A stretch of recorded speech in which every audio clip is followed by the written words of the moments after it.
kami merintis gereja di Philadelphia dari 8 orang, terus bertumbuh sampai hari ini.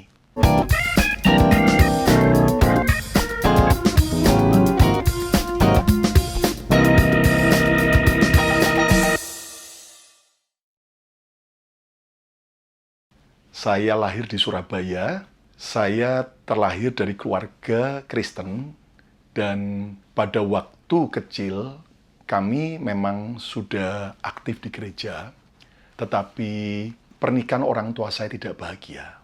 Ayah saya seorang pemain musik, semua alat musik dia bisa main. Ibu saya seorang penyanyi di gereja, tetapi keluarga itu tidak harmonis. Ayah seringkali dengan emosional memukul, sementara ayah juga tidak setia. Dan di saat itulah akhirnya hubungan antara ayah dan ibu juga semakin tegang, sementara kakak saya dengan saya juga akhirnya begitu benci kepada ayah waktu itu. Sampai kemudian ibu saya mau bercerai, tapi untungnya dia datang kepada seorang pendeta dan pendeta menyarankan untuk tidak boleh bercerai, lalu diminta untuk berdoa puasa. Jadi ibu saya akhirnya doa puasa hampir 7 tahun untuk pertobatan ayah dan juga anak-anaknya. Kakak saya penuh dengan kebencian kepada papa dan dia sempat pindah ke agama lain, bahkan dia sudah beli golok untuk satu hari mau bunuh papa karena terlalu benci. Nah, ternyata melalui kuasa Tuhan, akhirnya ayah saya bertobat, dan ketika ayah saya bertobat, pemulihan keluarga terjadi. Ayah saya 5 tahun kemudian dipanggil untuk jadi seorang penginjil. Lalu saya dan kakak saya juga aktif pelayanan sampai akhirnya ayah saya jadi pendeta. Dan tahun 89 ayah saya dipanggil Tuhan untuk merintis ke kota Jombang, Jawa Timur untuk memulai sebuah gereja hanya dari 18 orang dan terus berkembang sampai sekitar 1.500 umat. Dan akhirnya ayah saya dipanggil Tuhan, sudah pulang ke surga beberapa tahun yang lalu dan dilanjutkan oleh ibu saya dan adik-adik saya. Sementara kakak saya akhirnya juga jadi pendeta, dan dia mulai melayani sampai hari ini di kota Balikpapan, di Kalimantan, dan pelayanannya pun juga berkembang. Selain gereja, ada juga radio Kristen, ada juga panti asuhan, ada juga sekolah teologia, dan juga sekolah Kristen yang didirikan di sana. Dan juga ada banyak cabang-cabang di berbagai kota. Dan saya tahun 97, akhirnya saya mengambil keputusan untuk melepas pekerjaan saya secara sekuler waktu itu, karena setiap kali ketemu dengan ibu saya dalam keadaan saya berhasil dalam pekerjaan sekuler, saya selalu ditanya, kapan kamu sepenuh waktu melayani Tuhan? Saya marah sama ibu saya. Mah, kan enak begini, sambil keliling ke banyak gereja, sambil melayani, selesai itu saya justru bisa membagi berkat dan mentraktir pendetanya makan di restoran yang enak. Tapi mama saya berkata, enggak, kamu itu anak nasar, anak janji. Loh kenapa? Rupanya ketika saya waktu usia 5 bulan, masih bayi, saya hampir mati. Karena kena muntaber, semua sudah biru, kata mama saya, dan sudah selang di mana-mana di rumah sakit di Surabaya. Dan di saat itulah ayah dan ibu saya berlutut berdoa di rumah sakit, minta supaya Tuhan beri saya panjang umur, kesembuhan. Dan mereka bernasar, berjanji, kalau saya bisa sembuh, biar saya menjadi hamba Tuhan, pendeta ketika saya dewasa. Nah, ternyata akhirnya melalui proses yang cukup panjang, tahun 1997, saya akhirnya menyerahkan hidup saya, melayani Tuhan sepenuh waktu. Dan akhirnya saya diutus ke Makassar, ke Ujung Pandang di Sulawesi. Di sana saya melayani, di sana menggembalakan, dan melalui berbagai proses, akhirnya tahun 2000, bulan Maret, saya berangkat ke Amerika. Background saya sekolah di sekolah Kristen, dan juga akhirnya ketika saya mulai aktif melayani, saya juga ikut di sekolah teologi di Surabaya, di Betani, baik itu secara penuh waktu ataupun juga ada Bible study. Dan di sana saya juga ikut dalam sebuah seminari Kristen, tapi secara tertulis. Pada waktu itu saya kan masih bujangan, dan saya sempat berpacaran dengan salah seorang jemaat dan pengurus di Ujung Pandang, dan dia pindah ke Toronto, Kanada tahun 99 karena melanjutkan studi dan juga orang tuanya di sana. Jadi tahun 2000 itu saya hanya mau kunjungan ke Toronto, Kanada untuk ketemu pacar saya. Dan ternyata sebelum saya ke Kanada, teman-teman sudah atur untuk saya bisa melayani beberapa gereja Indonesia di Amerika. Nah, akhirnya saya tahun 2000, sebelum ke Kanada, saya ke beberapa kota di Amerika, New York, Philadelphia, dan sebagainya. Setelah itu saya ke Kanada. Akhirnya kami harus putus pacar. Kenapa? Karena orang tua daripada pacar saya tidak setuju kalau saya anaknya menikah dengan pendeta. Nanti katanya mungkin makan apa, ya kan? Padahal sampai hari ini tetap makan yang enak.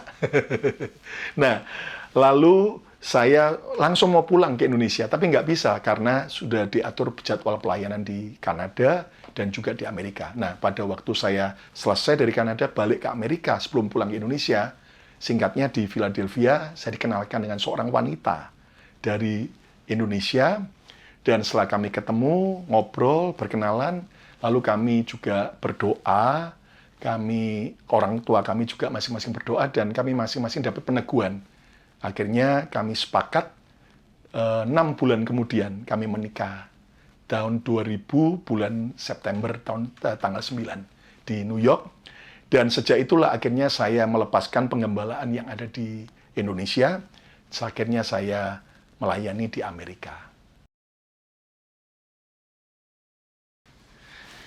Ya, jadi tahun 2002 ketika kita merintis gereja, maka waktu itu kami nyewa hotel yang ada di Clarion, di Jalan Riz, di Chinatown, Philadelphia. Dan kami tidak menduga bahwa di ibadah yang pertama itu sudah 95 orang yang hadir. Lalu selama hampir 6 bulan kami ada di sana, sampai tidak cukup lagi karena semakin bertambah. Lalu kami pindah sewa di Juniper Street. Itu antara Snyder dengan McKin, di belakang daripada McDonald. Dan di sana kami hampir 6 tahun. Lalu semakin berkembang, dan itu melewati proses panjang. Sudah 20 tahun ini.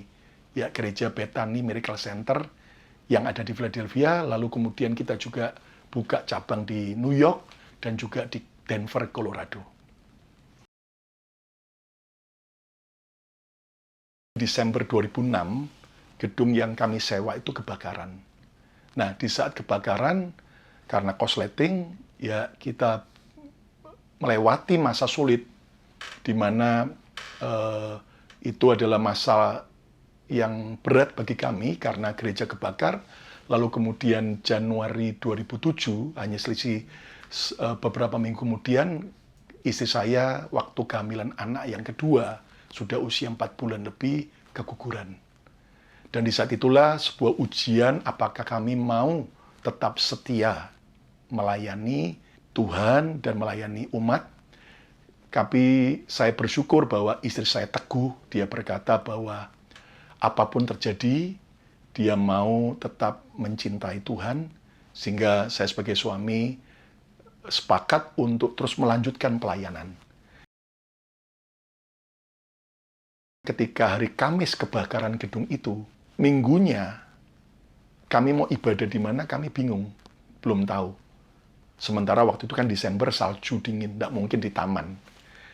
Tapi Tuhan tolong dengan ajaib, Philadelphia High School yang tidak jauh dari lokasi kebakaran itu, mereka tidak pernah mau menyewakan gedung pertemuan mereka hari Minggu. Biasa paling cuma Sabtu atau tengah minggu. Tapi karena prinsipalnya tahu gedung kami kebakaran, Lalu mereka saat dihubungi oleh tim kami, mereka berkata, oh untuk gerejamu yang habis kebakaran boleh. Sehingga kami lega. Tapi yang ajaib, Sabtunya kami terima telepon dari seorang romo gereja Katolik, orang Amerika, yang kami tidak kenal. Dan dia berkata, aku dengar gerejamu kebakaran. Oh betul, boleh tidak kita ketemu? Singkatnya, Sabtu siang kami ketemu. Dan itu adalah romo yang menggembalakan, memimpin gereja Epifani. Lalu saya tanya, Romo, kenapa Romo mau bantu kami? Kamu tahu nggak? Karena tahun 81, gereja Katolik yang bishopnya layani terbakar karena lilin dalam gedung gereja. Dan ketika gereja itu terbakar, maka yang menolong meminjamkan tempat adalah gereja-gereja Kristen. Jadi bishopnya itu ingin membalas kebaikan daripada gereja Kristen. Dan waktu dia lihat itu sebabnya dia dorong supaya gereja Katolik Epifani itu menolong kami.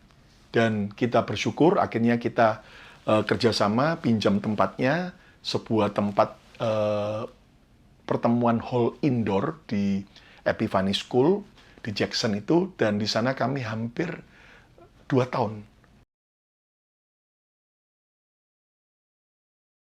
Di tahun 2007, Agustus, kami berhasil membeli gedung yang ada di Broad Street, dan itu tadinya adalah gedung medical center, di seberang daripada health center, karena pertolongan Tuhan dan mujizat. Itu sebabnya kenapa kami beri nama Miracle Center. Karena sebetulnya nggak masuk akal. Karena ketika kami kebakaran, kami waktu mau beli gedung yang, coba tanya gedung yang di Broad Street itu, sudah diberi down payment oleh pihak lain untuk dibeli mereka. Dan ternyata ketika Januari 2007 kami dapat kabar dari broker kami, gedung itu kembali dijual. Saya tanya kenapa? Ya karena yang mau beli batal. Dan kami kaget karena kami memang berdoa hampir tiap hari di depan gedung itu supaya kalau memang itu adalah jatah dari Tuhan buat gereja, supaya kami bisa beli.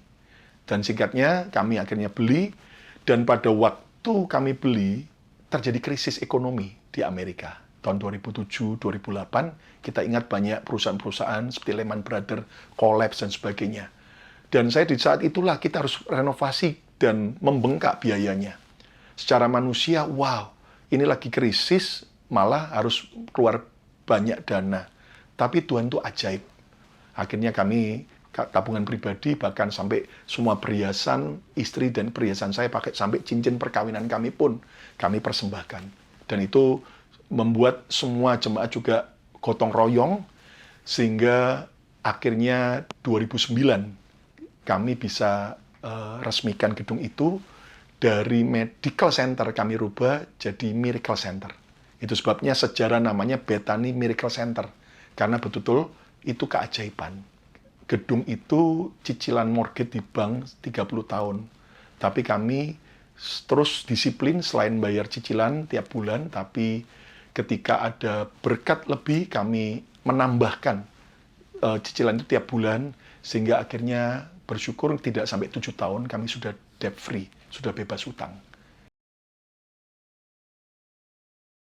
Salah satu panggilan gereja adalah menjadi terang dan garam dunia.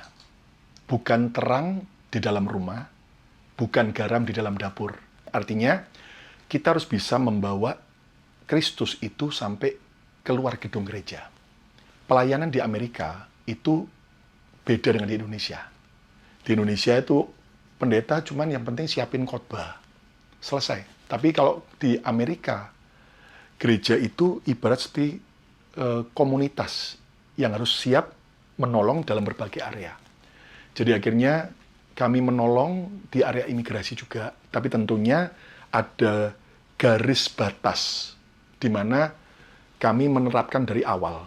Contoh ketika ada orang Indonesia yang bergumul soal imigrasi dan mereka ketangkap, kami akan kunjungi, walaupun itu jemaat maupun bukan jemaat, asal mereka minta tolong pada kami, maka kami akan kunjungi, dan kami akan cari jalan. Carikan pengacara yang baik, atau memang kalau mereka mau pulang, ya berarti kita carikan baju yang terbaik untuk dibawa ketika waktu mau pulang. Jadi itu yang kami lakuin. Jadi kami dampingi tapi tetap ada batasnya. Lalu juga pelayanan kami sejak dari awal itu saya punya kerinduan untuk menolong mereka yang kesulitan dalam soal kematian. Entah itu jemaat maupun bukan jemaat, tanpa memandang agama. Kalau misalnya ada warga Indonesia yang meninggal, itu kalau tidak ada yang mengurus, kami akan mencoba cari galang dana dan menolong sebisa mungkin. Paling tidak sejak tahun 2002 sampai hari ini, yang pernah kami kirim dengan Gucci ke Indonesia, maksudnya abu ya, mungkin mereka berangkatnya naik SQ, pulangnya naik Gucci Air setelah meninggal, dan tidak ada biaya, maka kami akhirnya bantu untuk kremasi. Dan kami kirimkan melalui kantor pos abu jenazahnya ke keluarga di Indonesia. Sampai hari ini mungkin sudah hampir 37 kali yang kami kirim. Dan lebihnya dari itu ada yang kremasi, keluarganya ada, atau dikubur. Lalu kemudian kami juga menolong soal penterjemahan. Ketika di awal health center tidak ada orang Indonesia yang bekerja untuk menerjemahkan, kami ada tim untuk menolong secara sukarela. Beberapa tahun sebelum pandemik, kami punya program membersihkan jalan, di mana kami akhirnya bisa beli mobil penyapu jalan dengan tim 2 kali dalam seminggu, ada tim yang bergerak. Tentunya tidak terlalu luas wilayahnya, tapi sekitar gereja dan daerah Pendawa kami bersihkan. Sementara ketika pandemik, kami akhirnya hentikan dulu sementara. Tapi kami beralih ke membagi makanan buat komunitas sampai hari ini. Kami baru sadar bahwa itu gedung strategis sekali di jalan utama, sehingga kami juga terdorong untuk berbagi berkat buat komunitas. Di awal sebulan sekali kami punya acara Share Love, Bethany Share Love, di mana di Sabtu pagi itu kami memberi makanan gratis, hotdog, kemudian pretzel, dan juga minuman gratis, bahkan barang-barang layak pakai. Baju-baju yang dikumpulkan oleh umat, akhirnya kami bagi gratis. Nah, itu sejarahnya, pelayanan sosial kami ke komunitas. Nah, itu berjalan hampir 5 tahun, 6 tahun. Ketika semua harus lockdown, termasuk gereja pun harus lockdown karena kondisi. Di saat itulah saya ada dorongan dari Tuhan bahwa kamu harus memberi makan orang lain. Sehingga akhirnya di awal saya berpikir, wah, ini kita biaya operasional pun karena tidak ada ibadah kan berarti totally tidak ada income. Tapi bagaimana? Ya kami melangkah dari apa yang kami ada, kami beli beras sekian banyak, beli Indomie sekian banyak, dan beberapa makanan kaleng, lalu kami umumkan ke sosial media. Nah, itu berjalan selama beberapa minggu, tapi kemudian ada dorongan lagi di hati. Nggak cukup hanya bagi komunitas Indonesia, tapi bagi bangsa-bangsa. Nah, gimana caranya dan dari mana dananya? Tapi kami mau belajar taat saja. Dan di samping gereja kami ada organisasi SIMEK, dan dia mulai lebih dulu dalam beberapa hari membagi makanan. Dan itu kan antrian panjang. Akhirnya kami kerjasama dengan antrian yang sama, karena mereka melewati ke depan gedung gereja kami bagi lebih dulu. Baru kemudian nanti setelah dari kami lanjut lagi ke SIMEK yang ada di samping gereja.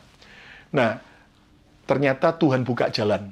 Ada NDS, itu organisasi untuk memberi, yang biasa mensupport makanan untuk sekolah-sekolah publik.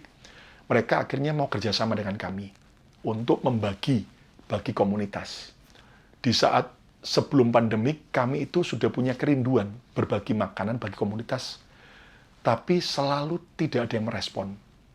Baik itu organisasi food bank, organisasi, nggak ada yang merespon. Baik sudah telepon, sudah email resmi, surat resmi. Tapi ketika kami belajar untuk melayani komunitas, melayani masyarakat, dengan antrian yang panjang, satu persatu pada berdatangan. Mereka yang justru yang mengajak kerjasama, sehingga sampai hari ini, setiap Kamis, sudah 2 tahun lebih, setiap Kamis pagi, kami tetap konsisten berbagi. Itu kita mulai jam 9 pagi, tapi sejak jam 7, kurang, itu orang sudah antri panjang. Dan kami bersyukur akhirnya kita orang Indonesia minoritas di Philadelphia, tapi justru bisa memberi makan bangsa-bangsa. Dan kami mendapat begitu banyak apresiasi dari warga lokal, bagaimana mereka berterima kasih. Kami sudah setia berbagi berkat, makanan, dan bahkan yang menarik adalah ada orang-orang yang kami tidak kenal, mereka malah juga ikut jadi donatur, ada yang juga memberi uang, ada yang juga memberikan bahan makanan, tapi kami semua pertanggungjawabkan, semua kami kembalikan kepada komunitas.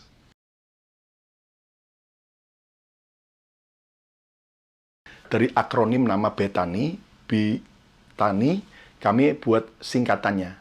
B, balance, keseimbangan. I-nya adalah excellent, pelayanan yang excellent. T-nya adalah teamwork, di mana kami harus kerja sama, kerja tim, bukan one man show. Kemudian H-nya humility, kerendahan hati. E-nya adalah attitude, ya, di mana karakter. N-nya adalah noble, jadi lakukan sesuatu yang akhirnya bisa menjadi sesuatu yang dilihat oleh banyak orang. Y-nya adalah youthful. Artinya tetap walaupun kita makin tua, tapi relevan dan tetap mau bisa seperti muda. Ya, makanya saya juga nggak mau berpenampilan kayak om-om. Walaupun usia saya sudah hampir setengah abad, ya kan. Tapi saya tetap mau youthful, ya.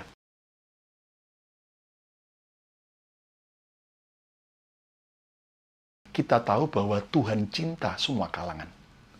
Nah, di situ keseimbangan di mana saya menerapkan bahwa seperti mata uang, ada dua sisi. Memang bertolak belakang, beda, tetapi saling membutuhkan. Kan nggak mungkin mata uang cuma satu sisinya kosong, ya nggak akan laku, tapi dua sisi yang berbeda. Dan ternyata itu adalah sesuatu yang kita jaga. Jadi, sampai hari ini saya memberi nomor handphone saya pribadi. Supaya siapapun yang membutuhkan, boleh telepon atau WhatsApp. Bahkan dari teman-teman di Indonesia pun juga. Karena banyak pemimpin yang lain, begitu semakin senior, maka mereka justru menyembunyikan nomor pribadinya. Sehingga ada ring-ring, orang nggak bisa dengan mudah langsung connect. Tapi saya justru mau bersentuhan kepada siapapun. Karena ada ekstrim yang hanya mau menekankan melayani menengah ke bawah. Sementara ada yang mau melayani menengah ke atas. Nah, sementara Injil itu adalah untuk semua kalangan. Dan saya secara pribadi belajar dari Tuhan Yesus. Bagaimana 2000 tahun yang lalu Tuhan Yesus itu bisa bersentuhan dengan orang-orang bawah. Tapi ingat bahwa Yesus juga bersentuhan dengan orang-orang menengah ke atas. Nah, kita harus tahu bahwa tentara Romawi itu bukan orang yang kekurangan. Mereka orang yang dijamin kehidupannya oleh kerajaan Roma. Tapi kenapa direbutkan jubahnya Yesus sampai dibuang undian kan?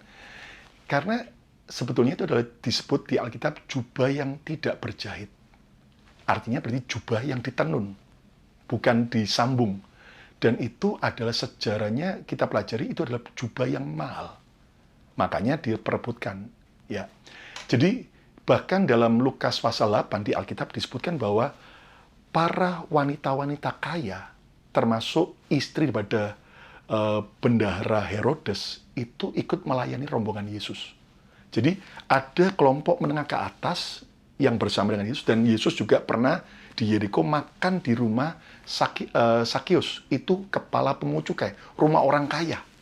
Bahkan Tuhan Yesus pun waktu dikubur, itu dipinjemin kuburannya Yusuf Arimatea, itu orang kaya yang ada waktu itu. Jadi, kekristenan tidak alergi dengan kekayaan, kekristenan juga sangat peduli dengan kemiskinan, dan keseimbangan adalah hal yang penting. Ada orang berkata bahwa umat kami itu, wah banyak orang-orang kaya. Padahal mereka tidak tahu di awal, mereka juga bukan siapa-siapa. Sama-sama perantau, justru saya mengajar mereka bagaimana mereka tidak hanya sukses secara rohani, tetapi juga sukses dalam keluarga mereka, sukses di dalam kesehatan tubuh mereka, tapi juga sukses di dalam karir maupun pekerjaan mereka. Saya ngajari mereka, mendoakan mereka, supaya tidak selalu bermental sebagai karyawan, tapi walaupun hari ini mungkin karyawan, buruh pabrik, tapi bagaimana mereka punya mindset terbuka. Suatu hari aku bisa punya usaha sendiri. Dan itu menginspirasi banyak umat kami, sehingga akhirnya mereka ada yang mulai jadi pengusaha, awalnya pun merintis, kita doakan, kita mentoring, kita beri masukan, sampai akhirnya bersyukur banyak yang akhirnya menjadi pengusaha-pengusaha sukses dalam berbagai bidang. Jadi, saya percaya bahwa gereja harus jadi jawaban. Bukan hanya soal rohani, nanti mati masuk surga, kasarannya. Tapi bagaimana kita masih di dunia ini. Kita menjalani hidup ini, dan salah satu moto kami penting adalah bless to bless. Diberkati, tapi menjadi berkat. Nah, saya bersyukur bahwa akhirnya jemaat kami hari-hari ini banyak yang jadi berkat. Dan ada yang mensupport, punya passionnya, kerinduannya mensupport banyak panti asuhan. Dan sampai hari ini, walaupun dia sukses, tapi tetap mau bersentuhan dengan orang-orang yang membutuhkan panti asuhan, baik di Indonesia maupun di beberapa tempat. Ada yang passionnya itu adalah mereka mementoring para orang-orang yang baru mau merintis usaha. Jadi, ketika teman-teman ini ditanyai gimana cara untuk set up izin dan sebagainya, bagaimana cara memajukan bisnis, maka teman-teman jemaat kami ini, mereka nggak pernah pelit ilmu. Dan itu ternyata bukan saya cuma dengar dari orang itu sendiri, tapi banyak orang-orang di luar yang cerita bahwa mereka tertolong karena orang-orang ini. Dan juga ada yang suka sekali untuk mengunjungi orang-orang sakit. Mereka punya kerinduan juga untuk nolong kalau ada kematian. Tanpa mereka pandang dari agama manapun, ada beberapa mereka yang datang atau kirim utusan, langsung mereka bantu dengan dana. Dan saya bersyukur akhirnya visi gereja kami itu bisa dijalankan oleh umat di mana mereka menjadi berkat. Jadi saya percaya bahwa ketika orang betul-betul mencintai Tuhan, cinta mereka itu kan bukan hanya dari perkataan maupun perbuatan, tapi juga salah satunya adalah pasti menyentuh dalam soal keuangan. Contoh, kalau orang pacaran, oh I love you, ya atau oh I ini, ya sarange, tapi kemudian waktu makan di restoran suruh bayar sendiri-sendiri. Wah, kalau sudah begitu ya pecat aja lagi kayak begitu ya. Karena kan namanya cinta itu bukan cuman di area perkataan, sikap, tapi juga termasuk keuangan. Nah, jadi bicara perpuluhan, kami tidak orientasi untuk cari uang dalam pelayanan. Kenapa? Karena buktinya adalah justru di masa-masa sulit pun kami berbagi berkat. Dan sampai hari ini pun ada cukup banyak yatim piatu di Indonesia yang kami support. Dan beberapa hamba-hamba Tuhan banyak yang di daerah di Indonesia yang kesulitan, kami juga support. Jadi kami justru menggunakan semua persembahan itu untuk berbagai program untuk mendukung pelayanan. Bahkan kami juga punya visi besar untuk di kemudian hari apa yang kami akan kerjakan, termasuk perluasan tempat, bahkan kerinduan untuk ada youth center sendiri, tempat olahraga indoor sendiri, bahkan juga untuk punya tempat parkir sendiri. Karena kan kita di downtown, yang paling sulit kan soal parkir. Dan manajemen keuangan kami adalah terbuka. Terbuka bukan berarti bahwa semua berhak untuk mencampuri. Karena tetap leadership kepemimpinan gereja kami adalah teokrasi. Di mana akhirnya pemimpin gereja mempunyai sebuah wewenang untuk yaitu menetapkan decision maker dalam soal keuangan. Tetapi kami tidak tertutup, tapi kami transparan. Sehingga di situ sejak 2002 sampai hari ini timbul trust dari setiap umat bahwa bahkan saya tanya sama mereka, saya bilang kalau kamu sempat, kamu cek di laporan keuangan persembahanmu minggu lalu apakah masuk atau tidak. Supaya kami hanya mengawasi kalau jangan sampai tiba-tiba ada yang hilang atau apa. Bahkan tempat untuk tim kami menghitung keuangan pun, itu kami pasang kamera. Sehingga kami bisa bertanggungjawabkan. Dan mereka tidak pernah boleh hanya satu orang sendiri, tapi ada tim saling mengawasi. Bahkan mejanya pun kami atur dari awal meja kaca, sehingga tidak bisa ada selipan-selipan di bawah meja, ya. Dan itu kami terapkan sehingga akhirnya umat tahu bahwa kami menggunakannya itu dengan bijaksana.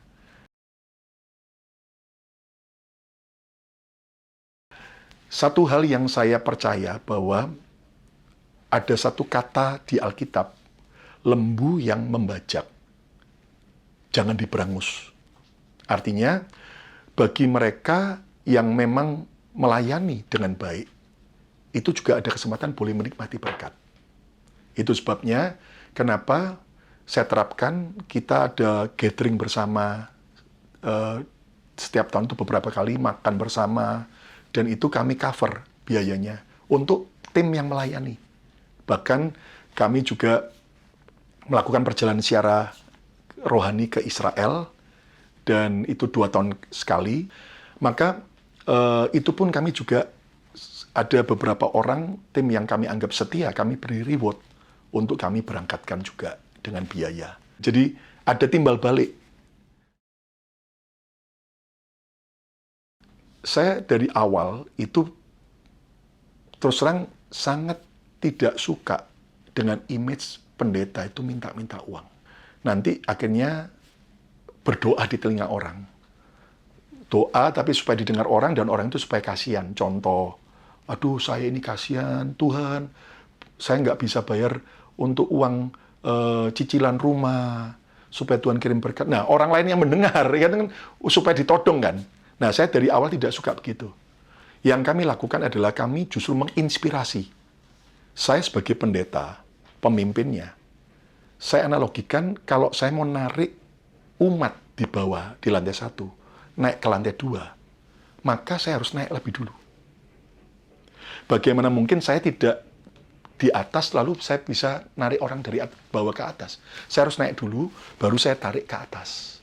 Tapi kalau sama-sama di bawah, gimana saya bisa bawa orang naik ke atas? Itu analogi saya. Jadi, kalau saya mau ngajar soal keluarga bahagia, maka saya harus nikmati dulu, ngalami keluarga bahagia. Bagaimana saya harus jadi suami yang baik. Bagaimana saya harus jadi ayah yang baik. Walaupun saya nggak sempurna. Tapi dengan pengalaman itu dan dengan base-nya Alkitab, saya bisa ngajar jemaat. Lalu, bagaimana saya bisa ngajar mereka untuk bagaimana manajemen keuangan dengan baik. Kalau saya tidak menghidupi dan tidak mencontohkan. Ketika saya menikmati berkat, saya juga tahu ada jebakan-jebakannya, kesombongan, ketidakjujuran, dan sebagainya. Dan di situ saya bisa memberi masukan kepada jemaat. Contoh adalah akhirnya saya itu suka traveling, ya, selain ke Indonesia tapi ke banyak negara. Karena sejak kecil om saya itu pernah bilang, kalau kamu mau berpikiran luas, pergilah ke banyak negara. Dan ternyata betul itu. Saya ke banyak negara lihat bagaimana kehidupan orang di negara itu. Saya mempelajari sehingga saya ngambil hikmahnya apa yang baik buat kita, yang positif, yang jelek jangan. Jadi ketika sekarang beberapa umat kami mau ke Eropa dengan sewa mobil jalan sendiri, saya sudah bisa memberi masukan buat mereka. Kamu nanti ke negara itu, kamu makannya di sini ya, tinggalnya di area hotel ini. Kamu nanti kalau fotonya di daerah ini. Nah, sebagai pemimpin, kalau saya nggak pernah ke sana, bagaimana saya bisa memberitahu orang? Dan bagaimana saya bisa mengajak orang ke Israel?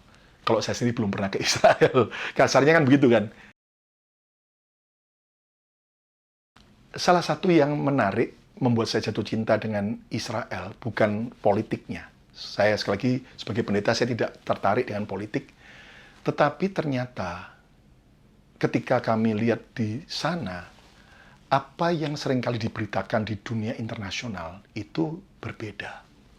Di sana damai, aman, dan juga terutama kami para turis, itu termasuk turis Indonesia, itu termasuk turis terbesar nomor 2, terbanyak.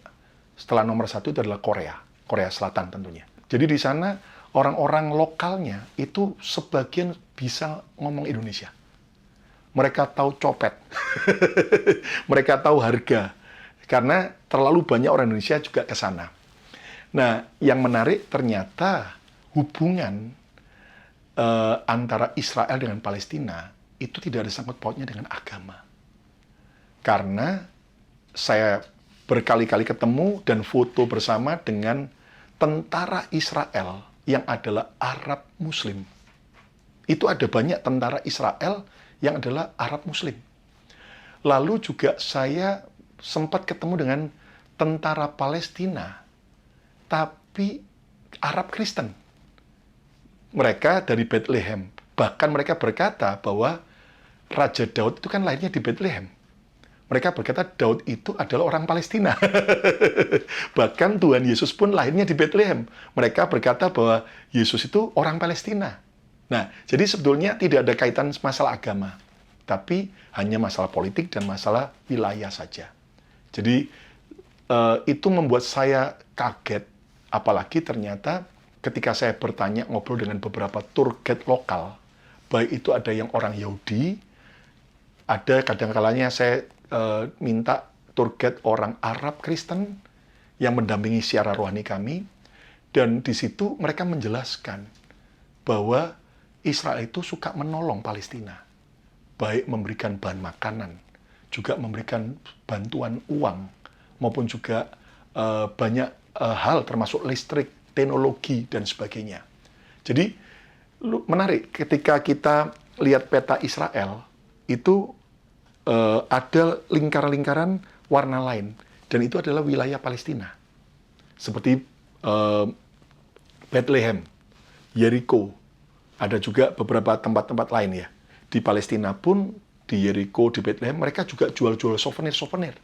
Dan itu dibeli oleh para turis-turis yang datang. Bahkan kita itu punya satu moto dari Indonesia, rombongan siara itu, bahwa kita kalau belanja souvenir, kita belanja di toko di Palestina. Di mana saya kemarin sempat berfoto dan ketemu dengan wali kota Bethlehem. Ya. Dan dia adalah bernama Pak Maher. Dia ini adalah pemilik toko souvenir. Dia mensupport keluarga-keluarga Arab Kristen yang ada di Bethlehem. Dan dia terpilih sebagai wali kota kali ini.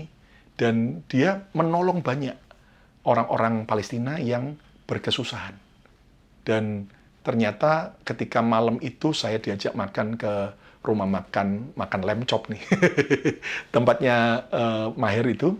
Ternyata di Bethlehem, kami masuk ke sana, wow, ternyata mirip Indonesia di Bethlehem sendiri. Kalau malam hari, ada banyak toko, supermarket, bahkan mereka cukup American.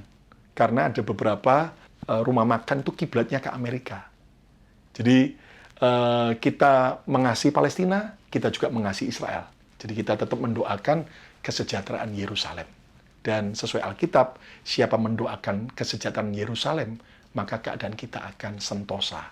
Dan Alkitab juga berkata, siapa memberkati Abraham dan keturunannya, ia akan diberkati. Jadi kami memberkati karena dari berbagai kalangan, mereka juga sama-sama adalah rumpun dari keturunan Abraham. Baik yang Jewish, maupun yang Muslim, maupun yang Kristen, rumpunnya semua sama dari Bapak Abraham.